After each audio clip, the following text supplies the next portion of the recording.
করতে পারবেন যে উনি কিছুদিন আগে কাজ করে গেছে। আমার ছেলে করেছে, আমার চাকরি ব্যবস্থা, আমার সংসার টাকার মতো কাজ নাই, না আমার মাথার পথ গেছে, আমার যে সংসার চালাইতো সেই নাই, সেই চলে গেছে, সেই চলে গেছে।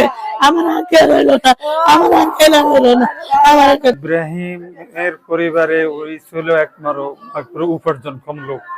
এখানে এর অ্যাবসেন্সে পরিবারটা অসহায়, কোনো উপার্জনক্ষম কেউ নাই।